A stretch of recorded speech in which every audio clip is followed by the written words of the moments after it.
Hey there, podcast listeners. This is Monique, the host of the podcast, The Why Behind the Buy, here to tell you that starting with our next episode, we're going through a rebrand. We've decided to change the name of this podcast to The Marketing Insider, a Claritas podcast. Same great content you've come to know and love over the past couple of years, but now with new artwork and a name that better explains what you can expect from each episode. An insider look into how to market to your best customers and prospects.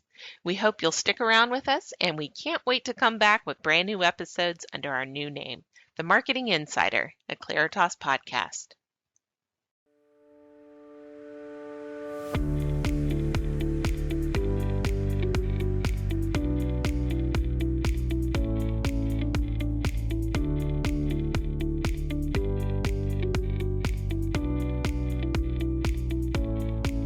Hello, and welcome to The Why Behind the Buy, a podcast for marketers focused on finding and targeting their ideal customers at scale. I'm your host, Monique Ruiz, and for this month's episode, we're focusing on multicultural audiences. From their spending power to their projected growth over time, this massive group of consumers are where it's at when we're talking opportunity for your company. While we've had a handful of episodes on the podcast focusing on specific multicultural groups, we thought we'd take a step back to make it even more crystal clear as to why your marketing strategy should include a specific breakout for reaching these diverse consumers. Joining me today are return guests Ron Cohen, VP of Practice Leadership here at Claritas, and Albert Thompson, Managing Director of Digital at Walton Isaacson. Before we hear from Albert, who will share his perspective from both the marketer side and the client perspective, I'm going to go ahead and bring Ron in with me to talk some facts and figures from the data side. So, Ron, welcome back to the Why Behind the Buy. Hi, Monique. Thanks for having me back. Of course. So, even though you've been on the podcast before, can you remind our listeners about your areas of expertise? Oh, the list is long and distinguished, but for our purposes today, I ran the product management, primary research, and data science teams at Geoscape, which is where most of our multicultural data at Claritas came from. Nice. And so, where I'd like to start off today is with a basic question. When we say multicultural consumers or audiences, who exactly are we referring to? The short answer is everyone except white non-Hispanics. As you know, Monique, Claritas maintains extensive data and behavioral data sets cut by both race and ethnicity. According to the Census Bureau, race groups include white, Black or African American, Asian, American Indian or Native Alaskan, and Native Hawaiian or Pacific Islander. The Census Bureau basically defines ethnicity as either Hispanic or Latino or not Hispanic or Latino. Now, there are, of course, differences between Hispanic and Latino. For example, Brazilians are Latino, but not technically Hispanic. But the real point here is that Hispanics can be of any race. Most Hispanics are white, but some are Black. Many Caribbean Hispanics are Black, for example. Some are Asian, think about Filipinos. And some are American Indian, particularly in the American Southwest and in parts of Central and South America. So race and ethnicity overlap. So, in this country, anyone who is not in the white race group and or in the Hispanic ethnicity group is considered to be multicultural. Got it. And then understanding that, I think it's important to note that the total US population is about 40% multicultural, but some of the top DMAs are already majority multicultural. Are there any that might come as a surprise, or are there any that are close to becoming majority multicultural? Well, there are many that are majority multicultural. I don't know if it's a surprise that it's multicultural, but the fact that over 70% of the LA and Miami markets are multicultural is a bit of an eye opener. And if you look at metros, in fact, 6 out of the top 7 most populated US metros are already majority multicultural. And Wow. Chicago is over 48% multicultural, or it would be 7 out of 7. Now, LA can be understood as the entertainment industry is incredibly diverse and attracts many transplants from other places. And Miami may be understandable for geographic reasons. It is the gateway to the US for most of Latin America. Hmm. But there are some surprises. Majority multicultural markets, now metros now, include Washington, D.C., Atlanta, San Francisco, Orlando, Las Vegas, and San Jose, home of the Silicon Valley. Majority multicultural. I don't think most people would necessarily think of these markets as being as diverse as they actually are. Yeah, San Jose for me stands out. So, uh, What does the multicultural population increase mean when we think of what has traditionally been the majority population, which would be white, non Hispanic? Well, white non-Hispanic is still the majority, but their population size is projected to decrease by 1.3 million over the next 5 years, while the multicultural population will increase by 12 million in Wow. that same time period. That means that virtually all the population growth will come from multicultural segments for the foreseeable future. From a brand perspective, this means that if you want your business to see growth over time, you need to have a marketing strategy that incorporates multicultural consumers, whether in your messaging, your advertising, your branding, your product lineup, etc. Very good point. And then when we look at opportunity, how much consumer spending do multicultural households account for? We've had episodes that break out the specific groups, which I mentioned earlier, but what about that total universe, so to speak? We estimate $2.3 trillion annually, which works Wow. out to about $55,000 per multicultural household per year. Now, if you think about that in terms of income, the median U.S. income is only 65,600 something dollars per year. So that's a pretty high number. This is why multicultural consumers should be a key factor in a brand's growth plan and why it's important to know how to market to them responsibly. Right. So then breaking that down even further into shopping habits, what are some unique multicultural audience insights that might pique the interest of marketers listening to this episode? Okay, well, multicultural consumers are far more likely to be brand loyal and much more likely to share their recommendations with others. So, multicultural consumers, according to our research, are 25% more likely to recommend a food product they like to people they know, and 35% more likely to recommend a technology product, and 40% more likely to recommend a financial product or service they like to people they know. And the other side of that is that multicultural consumers are 30% more likely to seek the advice of others before making a purchase. So, that works out well. You need to understand the detailed profiles of these audiences, including acculturation insights where applicable, language preference, etc., as it's important not to execute your multicultural marketing with a one size fits all approach. Right. And loyalty from them stems from loyalty to them. And that can often be accomplished by showing that a brand is focused on understanding who they are and what they want. Yeah, I just want to kind of chime in that, oftentimes small businesses in particular will say that referrals are one of their best sources of advertising and the most obviously cost effective for them. So, Absolutely. yeah, so that's definitely a good point there. When we talk digital, so digital tends to be the preferred channel for multicultural audiences. And in the age of social media, especially now where shoppers have essentially been forced to go digital due to closed or limited brick and mortar operations, what will help marketers reach these audiences? Well, multicultural consumers are far more likely to seek and share their opinions about brands, not just in general, but specifically online and in particular on social media. They're 45% more likely to say that they like to share their opinions about products and services by posting reviews and ratings online, and 40% more than likely to say that their primary reason for visiting a social media website is to rate or review a product or service. Again, this works out well since multicultural consumers are also 30% more likely to say that their reasons for visiting or using a social networking website was to find out about products and services. And if you just look at Hispanics and Asians, it's 40% more likely to use social media for this purpose. And if that doesn't convince you, multicultural consumers are 50% more likely to say that they like to connect with brands through social networking sites. Wow.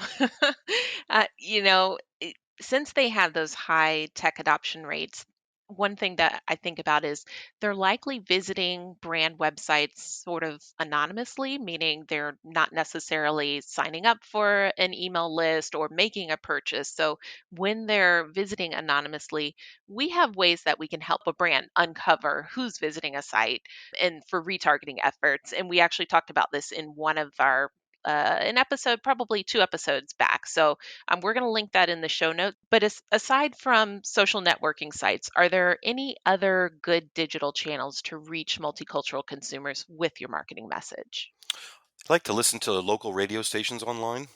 They like to stream internet radio and TV, particularly via their smartphones. So that could be useful in determining where to allocate your digital advertising budget dollars. These two channels are smart bets. It's also worth mentioning that if you do have an initiative to connect with your multicultural consumers via social media, you should know that they are much more likely to purchase brands that support causes they care about. Mm, that's a good point.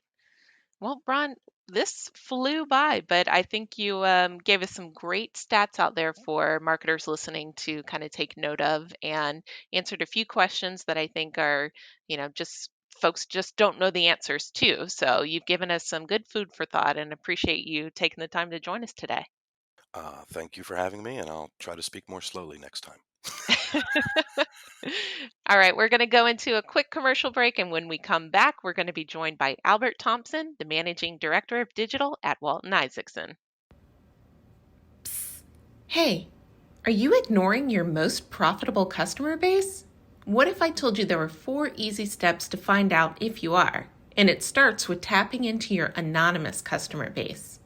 Considering 90% of website visitors are anonymous, it's critical that you engage with the audiences who are already engaging with you, whether you currently know it or not. To learn more, visit Claritas.com and click on the Insights tab to access our blog aptly named Are You Ignoring Your Most Profitable Customers? And now, let's continue with the episode. We're back, and I'm now joined by Albert Thompson, Managing Director of Digital at Walton Isaacson, a full service advertising agency that focuses on marketing sports, lifestyle, entertainment, experiential, and branded content to multicultural consumers. Albert also hosts his own podcast called The Transient Identity, a weekly chronicle of how consumer behavior continuously redefines the rules of engagement for marketers. Albert, welcome to the Why Behind the Buy. Thank you. Thank you so much. Pleasure to be here today, and look forward to getting into our discussion today. We're excited to have you. So I just gave a quick overview of what Walton Isaacson does, but can you tell me in your own words what you do for the company so our listeners can get a feel for your expertise? Absolutely. So I've been with the agency, wow, just crossed 12 years. So I really was brought on in the infancy to help sort of establish what the digital offering and capability would be, going back to the early time of the agency's infancy. Nice. So, just before our interview now, I was speaking with my colleague Ron, and while Claritas and Walton Isaacson understand the importance of what the shift to being a majority multicultural country means for marketers, not everyone does. So, I'd like to hear from you. What are some of the biggest challenges you've come up against in the past or have heard about when it comes to trying to stress the need for this consideration when developing marketing campaigns and strategies? Sure, absolutely. It's a great question. Great place to start. I think I would start with a very simple premise. And as a marketer or someone in business trying to sell and transact a product to a consumer and understanding who that consumer is, you need to face the world the way it faces you. And that's a positioning statement the agency has used at times over the years. And what you find is there's a disconnect between the decision maker, Hmm. who they cast as a consumer, who they think it is, or they want it to be, and who actually is the power consumer who's going to drive not only trial adoption but growth in that sector. And I think Right. we find in a lot of channels, a lot of categories, it is a multicultural consumer who is the power user. Hmm. Have you ever had to basically sell the value of an inclusive or diversity marketing to clients before? Yes, look, I think if you're in that business, you're doing it every day. You come to work. And, Yeah. I'm fortunate enough to do it with pleasure. But it's one of those facets where it's a continuous education, because look, you're trying to unpack or unravel consumer preferences, consumer behaviors Hmm. in a way that the decision maker may not have line of sight. The idea is you launch a campaign, launch a product with a consumer in mind. You find out later who the buyer really is. Hmm. And you have to make adjustments and pivots. The harder pivot is when that person just, at the end of the day, doesn't look like you, doesn't speak Right. the same language as you. So now you're talking about making shifts in strategy or deciding if that's what you want to do. And unfortunately, you're doing it with or without, well, largely with a bias. And it's a bias against what you know, what you're comfortable with, what you can identify with. Right. Yeah. And on the flip side, do you have any like success stories that you can share with us from some of your clients that do have that strong strategy towards multicultural consumers? And I promise I won't ask you to name names if you can't, but I'd love to hear where people are getting it right. For us, that's probably been with the greatest level of consistency, probably the Lexus business, but that ladders all the way into Toyota Motor Corp just in general. That the commitment is there across both brands and haven't deviated. I think they've been trying to figure out not only its proper place, but proper investment based upon the level of return that can be witnessed. With any targeted campaign, there are certain considerations that marketers need to have in order to successfully and responsibly reach consumers or multicultural consumers in the context of this conversation. But knowing that a large percentage of millennials also fit into that bucket of being multicultural, I'd love to hear your perspective on how their path to purchase differs from older generations. Yeah, so when you think about millennials, and I would throw Gen Z in there as well. Hmm. They are going to shape shift the entire universe of consumer consumption patterns, all the way down from what their path to purchase looks like, their decision making model, to recency and frequency, to what is going to constitute loyalty. And I'll start with the basis of your question of it's an inverse model. Boomers and older Gen Xers like myself were very much TV first in our early brand adoption, consumerism, if you want to say. So Hmm. the millennials are really going to change the notion of consumerism, and because they're multicultural, largely, I'm going to get into that as well. You have to start with what I've called the attention. I don't call the attention stack. I mean, that's what I named it, but I have to give the IAB credit for it in one of their recent white papers. The attention Hmm. stack are all the platforms, mostly social in nature, definitely all digital, where we are putting most of our time and attention to in terms of wearing in our brand sensibility. So you're talking about, Facebook, Instagram, Twitter, TikTok, Snapchat, YouTube. You're talking about streaming platforms in a connected TV sense or in a broader scope, everything OTT. You're talking Hmm. about the audio streaming platforms from your Spotify's to your Pandora's to, what may be just coming through your local radio wire. I mean, attention stack is what's going to hold power. And for millennials and upcoming Gen Z, that is going to be the starting point of campaign planning. You simply cannot start from a TV first model. It's giant. While it might give you the scale, it's not going to get you the conversion factor. It's not going to build on all those other sensibilities that make someone stay with a brand Hmm. essentially entirely. And it doesn't have the agility and flexibility to do that either. It also doesn't have the communications range. So millennials are hyper communicators. The intention stack are comprised platforms that allow for two-way, one-to-many, many-to-one communication variables to take hold. Nothing can compete with that. So when you start to look at how all that is interwoven, gaming is the other one part of the attention stack. So you think of Twitch, Right. Fortnite, in particular Fortnite, because that's going to emerge more as a social community than is a gaming platform per se. Those are the things that are going to start to mean and matter far more than even some of the things that exist in a physical sense. Yeah, that's a great answer and a good way to kind of break it down. Hmm. Um, I don't know about you, but I would love to forget that we're in the middle of a pandemic and not have to bring it up in this podcast anymore. But, obviously it's the world that we live in. So I think we'd be remiss if we didn't mention it while we're still in the midst of its effects. So I think it goes without saying, but COVID-19 basically forced companies to ramp up their digital targeting efforts to reach consumers. And that was due to restrictions limiting people's abilities or even their overall comfort level with those offline activities like walking into a store to make a purchase instead of going to the e-commerce shop. So how has the shift in focus affected the way that you assist your clients? Have their priorities changed, or have you changed the way that you approach your clients with marketing strategies? Absolutely. And I think the biggest thing, and I've said it, is that the world is getting a first class lesson in supply chain management. My background Yes. is in marketing, so I understand the entire discipline and range of marketing is long before you get to advertisements and promotions. Mm-hmm. And it's one of we live in an era where when there's no supply chain, there's no product at retail to buy.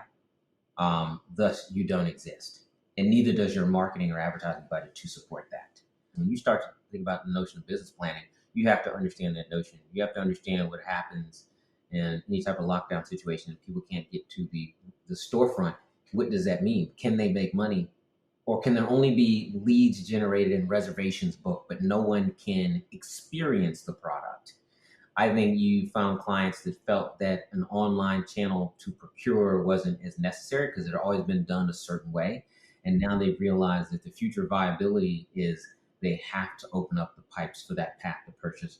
The biggest thing that I've seen is there is a disconnect between the fundamentals of a client establishing their path to purchase as they want it and see it, and the consumer's journey as they want to define it themselves, which a lot of it comes through the customer experience. So when those are out of alignment, which is what you found when COVID impacted, brand says, we want to sell like this. Consumer says, I'm only going to buy like that.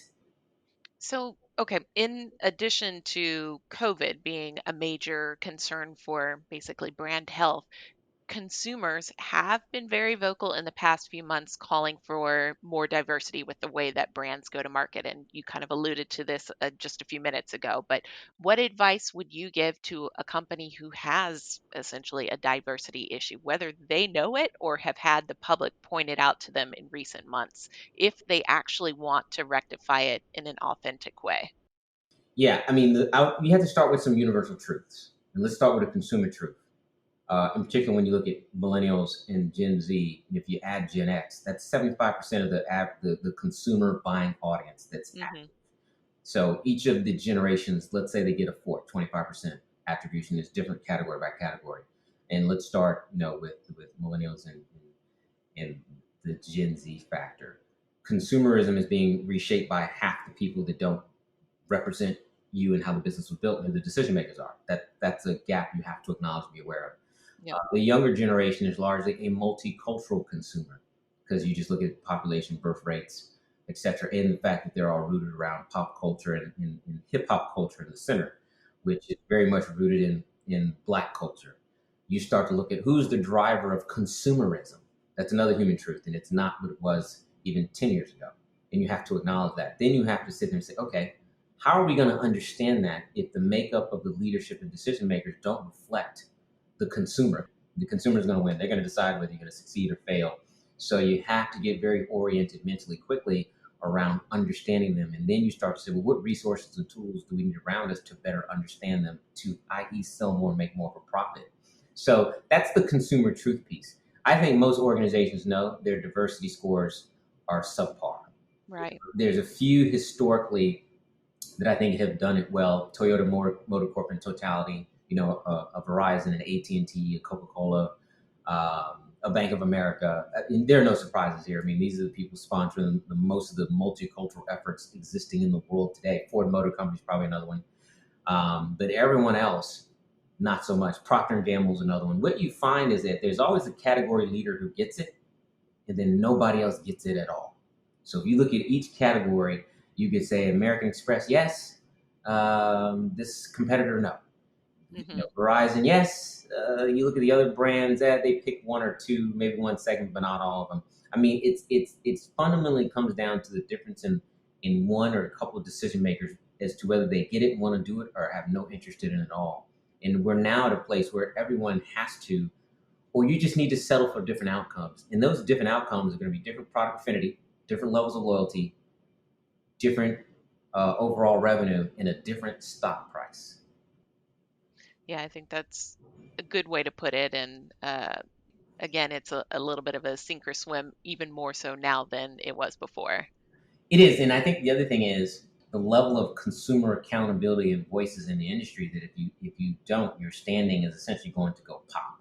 Right. And there's way more at stake because people are impassioned and it's very and uncompromising at this point. Right. And unified. I mean, a lot of the research that we shared with some of our clients is how the multicultural segments are unifying now. So you start to see, Hispanic communities standing in solidarity with the Black community, and the LGBTQ community is standing in solidarity with both of them. And then there's the intersection of people who are, Black and Asian, or, Black and Mexican, or they are LGBTQ and Latino. So that cross section is starting to emerge as more discovery around that. So what you're going to have is they're all going to be rooted together. You don't get to serve one ethnic segment well and at a disservice to the other. You'll be called on that, because it'd be like, look, you don't get to pick and choose who to be equal to or be inclusive to and not the other. They're all going to be talking. So the danger is that brands have to understand that, the Black and brown community, and I put LGBTQ in it as well, are all unified. And the what you find is in the LGBTQ acronym expanding to include IA, and the A is for allied. All these segments now have allies. So, you have the gay community, who now has allied people who are heterosexual but are identified differently, but they support them. So now the Black community, through Black Lives Matter, has allies. The Latino community will find allies. Asian community allies. So if they're all allies of each other, and then heavily rooted and grounded into the millennial makeup, and definitely Gen Z, you start to synthesize the sum of its parts and understand the seriousness for which you have to sort of get your affairs together. Yeah, a lot of good stuff in your answer there. So, Albert, you've been great so far, but I do actually have one more question for you before I let you go on with the rest of your day. Sure. So, is there any kind of technology or data that you're excited to see advance or just become more widely used in the future to help better target your clients' best customers and prospects? Wow. If I had to, it's probably three. If I had to talk about two, that it'd be great to just have more signal input. The first one is location. Who you are is very much identified by where you go and how long you're there, and what you do there, what your patterns are. Sorry if that sounds, very national security-ish, but let's be clear. That's how you catch operatives in the field, and so that technology. The other one I'd probably say is artificial intelligence, in a sense of unpacking it. I mean, look, there are almost 70 derivatives of AI. So when people say it, it is absolutely meaningless. When you start to look at very specific facets of it and how they can close information gaps, or draw correlations between one pattern and the next, or look at patterns in the physical world versus digital world, tremendous amount of power in that. And I think one that's a little bit further off is the future of voice, in a sense that, look, we are entering a contactless world. Nobody wants to touch anything. Like, Right. For this could remain for another 18 months. So the idea that voice apps need to emerge, more usage of voice commands to do everything from opening a door to navigating up and down in an elevator, to the fact that the agility in switching from tapping a phone to do commands to seamless voice communication to communicate the same thing, the ability to toggle back and forth, because so much of our communication as human beings is not necessarily touching. Yeah, that's a great answer. So, listen, thank you so much for taking the time to chat with us today. We really appreciate it. You're welcome. I really enjoyed it. If someone wants to know more about Walton Isaacson or you or your work on the transient identity, where can they go? Yeah, I mean, speaking to the podcast, it's on Spotify and Anchor, but obviously Spotify is the universal platform. Just plug it in and enjoy some of the conjecture, and enjoy having companies like yourself on as a guest. If you want to understand more about Walton Isaacson, obviously they can go to the website or some of the social channels, or they can reach out to our head of business development, Juan, who'd be more than happy, or Sophia, to kind of schedule some time in to see about some of the things that we're thinking about and working on. Perfect. We'll make sure to link everything in the show notes so that our listeners can obviously easily access those resources. Appreciate it again. All right. Thank you so much. Well, that's all the time we have for today's episode of The Why Behind the Buy. I want to thank my guests Ron and Albert for joining me to share their expertise, and thanks to you listening at home or on the go. As always, if you haven't already, we would love for you to subscribe to the podcast so you never miss an episode.